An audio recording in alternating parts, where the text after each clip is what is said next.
विधान परिषदेच्या 11 जागांसाठी येत्या 12 जुलैला निवडणूक होतीये. महायुतीमध्ये भाजपच्या वाट्याला 5, शिंदे गटाला 2 आणि अजितदादा गटाच्या वाट्याला 2 जागा आल्यात. या 2 जागांसाठी अजित पवार गटानं उमेदवार निश्चित केल्याची माहिती आता समोर येतेय. विधान परिषद निवडणुकीसाठी राष्ट्रवादी काँग्रेस पक्षाकडून शिवाजीराव गर्जे आणि राजेश विटेकर यांना संधी मिळण्याची दाट शक्यता आहे. शिवाजीराव गर्जे हे राष्ट्रवादी काँग्रेस पक्षाचे सरचिटणीस आहेत. ते पक्षाची कायदेशीर बाजू सांभाळतात.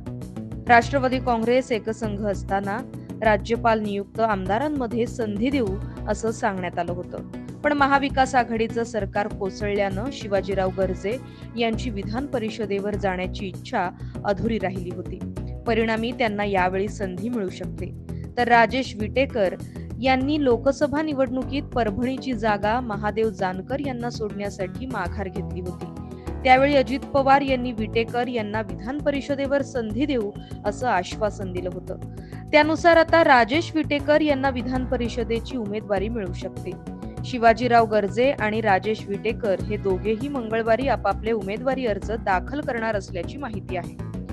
दरम्यान अजित पवार यांच्या निवासस्थानी रविवारी रात्री राष्ट्रवादी काँग्रेसच्या कोर कमिटीची बैठक पार पडली. या बैठकीत विधान परिषदेसाठी इच्छुक असलेल्या 50 जणांच्या अर्जांची पडताळणी करण्यात आली.